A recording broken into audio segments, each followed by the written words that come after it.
Hi, welcome to IPR Academy. This session is on fundamentals of patents. As we had already discussed earlier in our session on fundamentals of intellectual property, a patent protects inventions. For an invention to be patentable, it has to satisfy 5 patentability requirements. They are patentable subject matter, industrial applicability or utility, novelty, non-obviousness or inventive step, and specification. Now, during the course of this session, we'll understand the meaning of each one of these requirements. These 5 requirements are like filters arranged in succession. In order for an invention to be patentable, it has to pass through each one of these filters. In other words, in order for an invention to be patentable, it has to satisfy all the 5 requirements. Grant of a patent is a cumulative effect of the satisfaction of all the 5 requirements, but not an independent satisfaction of either one or more of these requirements. Now let's look at patentable subject matter. Patentable subject matter requirement is a requirement that defines the list of subjects that are eligible to get a patent and list of subjects that are ineligible to get a patent. In other words, this requirement has 2 prongs. The first prong is the eligible subjects prong and the second prong is the ineligible subjects prong. Now if you look at India, the eligible subjects in India are products or processes. Any invention which is either a product or a process would satisfy the eligible subject prong of the patentable subject matter requirement. Now, for example, what is a genetically modified pig? A genetically modified pig is a product, and therefore it would satisfy the eligible prong of or eligible subjects prong of the patentable subject matter requirement. In the same way, what is a business method? A business method is a process, and therefore it satisfies the eligible subjects prong. So it's very easy to satisfy this prong of patentable subject matter requirement, and I really can't think of anything that is neither a product nor a process. Every invention that is generated is either a product or a process. The tough part with respect to patentable subject matter is with respect to exclusions. While some countries like the US have very small number of exclusions, countries like India have a very long set of exclusions. To give you some examples, in India, a new form of a known substance is an ineligible subject matter, which means a new form of a known substance is excluded from the scope of patentability. And this aspect of the Indian patent law has impacted the pharma sector, especially the R&D driven companies, so much that it has been subject of litigation to a large extent. For example, if you come up with a molecule for treating cancer, you will be able to get a patent with respect to such a molecule. However, if you come up with a salt form of an already known molecule, then that will be considered to be a new form of a known substance, and you will not be able to get a patent with respect to that because it is excluded from the scope of patentable subject matter. The only way you can get a patent with respect to new forms is if you can show increased efficacy. Now, other examples of exclusions are computer programs. Computer programs standing alone or computer programs per se are excluded from the scope of patentable subject matter. The same way, medical methods, they are not patentable. Plants, animals or parts are not patentable subject matter because they are within the list of exclusions. So to summarize, in order for you to satisfy this patentable subject matter requirement, your invention must be within the list of eligible subjects. That is, it should either be a product or a process, and it should be outside the list of exclusions or ineligible subjects. Then only you will be able to get a patent. Let's understand this with the help of a couple of examples. Let's say an inventor Chaitanya at Indian Institute of Sciences comes up with an invention which deals with a gene that is responsible for production of milk. Let's say Chaitanya identifies the gene that is responsible for production of milk, isolates it, and inserts it into a cow. And the insertion of this gene into the cow actually increases the production of milk. Now in this scenario, can Chaitanya get patent protection? Now before we answer this question, let's understand what are the inventions here. The first invention is the gene and isolation of the gene. Second invention is the process of inserting this gene into the cow. And the third invention is the cow itself, which is genetically modified. animal that can produce more milk. Now, if you look at the patentable subject matter, all these three are falling within the list of eligible subjects because the gene and the genetically modified cow are products, and the process of inserting this gene into the cow is a process. However, would they satisfy the exclusions also, or would they fall outside the list of exclusions?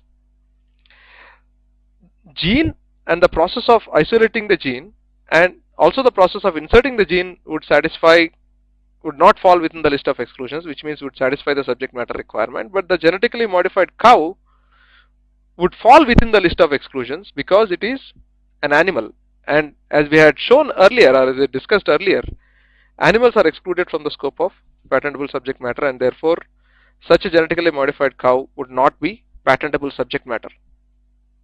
Mind you, here we are not making a decision on patentability of this invention. We are just discussing whether it satisfies the patentable subject matter requirement or not. Then let's take another example.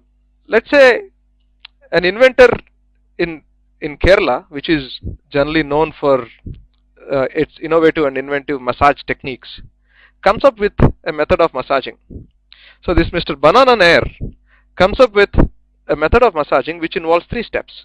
Step 1 is a combination of Kerala, Thai, and different kinds of massages, performing these massages on human body. Step 2 is playing music while doing different kinds of massages. For example, you play one kind of music while doing Kerala massage, you do another kind of music while doing Thai massage, and so on and so forth, and then applying a cream at the end to generate relaxation.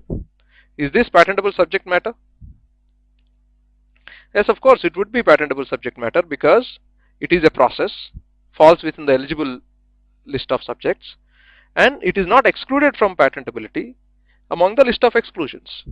Though there is an exclusion with respect to medical methods, this invention is meant for improving your relaxation but not for treating a disease, and therefore that specific medical method would not be applicable here.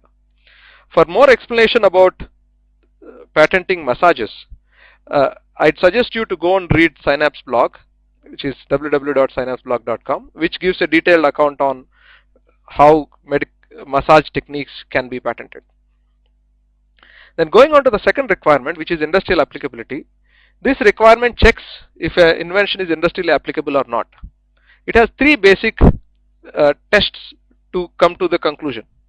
First, the invention should be capable of being made. Second, it should be capable of being used in an industry, at least one industry. And thirdly, it should be capable of being repeated. It's very easy to satisfy this requirement because when you have an invention at hand and you can make it, and you can make it any number of times, you can easily satisfy this requirement. And the meaning of industry here is very broadly interpreted, and therefore any invention will generally be applicable to some industry or the other. For example, the technique of massaging can be applicable to the massage industry. Then the next requirement is novelty. Now here we start the most important requirements with respect to patentability of inventions. Most of the inventions get stuck at this or the next requirement. Now, novelty is a requirement that analyzes the newness of an invention. In order to be patentable, an invention must be new. Newness is always assessed in the light of a single prior art reference at a time. All information that is existing, all knowledge that is existing with respect to an invention is called as prior art. And each element of this prior art is called as a single prior art. And in order to be novel, your invention should be new in the light of a single prior art. We will explain this further with the help of an example at a later stage. Most countries give a list of circumstances that will make an invention not novel. For example, if an invention is published, then the invention would not be satisfying the novelty requirement. Of course, there is grace period available for a period of 12 months in India, US and other countries. But publication of an invention would act as negation, as a factor that may negate novelty of an invention. Same way, if an invention is on sale, or if an invention is known to the public, then you cannot get a patent because it will not satisfy the novelty requirement. In the same way, if an invention has been patented or a patent application has been filed earlier with respect to an invention, then also you can't get a patent because it will not satisfy this novelty requirement. The next requirement is inventive step or non-obviousness. in India, inventive step has two prongs. The first prong is that in order to uh, satisfy this requirement, your invention should have either technical advance or economic significance. And the second prong is the invention should be not obvious to a person skilled in the art. Let's look at the second prong in more detail. Non-obviousness means an invention should be not obvious to a person with ordinary skill in the art. Now, who is this person with ordinary skill in the art?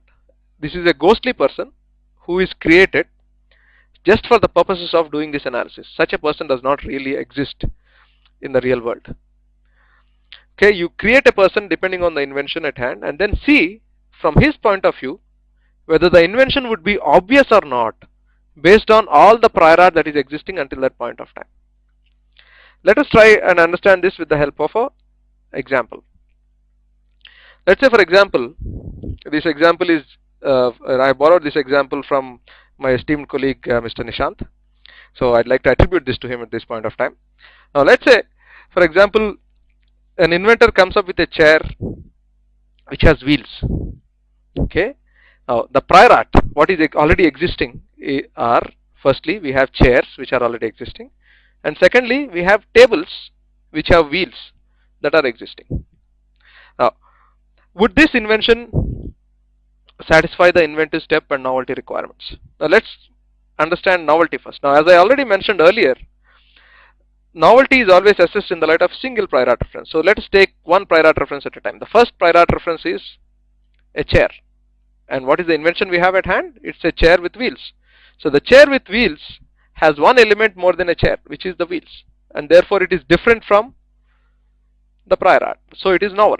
So as you can see, novelty is a straightforward mathematical analysis. So look at the second prior art, a table with wheels. Here we are discussing about a table, but there we are talking about a chair. And therefore there is a difference in elements, and so it is novel. However, when it comes to non-obviousness, the question is whether a person with ordinary skill in the art would think about combining this chair with wheels. Okay, so he knows that there is a table which has wheels and he knows that there is a chair which exists. Would he be able to combine these two, that is the chair and the wheels, to be able to come up with a chair with wheels? Now, based on his knowledge of the art, if he is able to make this combination, then the invention is said to be obvious. In my opinion, in this case, the invention would be obvious because any ordinary mechanic or any ordinary carpenter, on looking at a table with wheels and a chair, would be able to easily combine these wheels to the chair, and that would make the invention obvious. However, if such a scenario does not exist, which means the person cannot do it, then the invention would be non-obvious. Then coming to the last requirement, specification. In order to get a patent, you have to submit a patent application which has a patent specification. And this specification must have a written description where you write in detail about what your invention is all about. Then you should also enable the invention, which means you should write these details in such a way that if another person who is skilled in your field wants to make this invention, he should be able to read your specification and make it by himself. He should not be required to do undue experimentation to actually make the invention. So the written description of your invention should not only be explaining the invention, but it should also give details about how to make your invention. You should also describe the best way of making the invention. If you have 3-4 ways of making your invention, you should describe the best way. And finally, you should write in your specification on specification what are called as claims, which define the metes and bounds of your invention. We will discuss in more detail about drafting specification and how enablement and best mode requirements can be satisfied. But for now, to recap once again, there are 5 basic patentability requirements: patentable subject matter, industrial applicability, novelty, non-obviousness, and specification. And you can get a patent only if you satisfy all the 5 requirements cumulatively. You can get further information about patent law, patentability requirements, or any other topic on patents on synapseblog.com. You can also join for a free course on our online IP courses, the URL of which is provided on the slide for your reference. And you can also access more information about intellectual property on our radio, and also subscribe to our newsletter for free. Thanks a lot. If you have any questions, comments, or observations, please feel free to write to us at contact@ipracademy.com. We look forward to receiving your feedback. Until then, enjoy and have fun.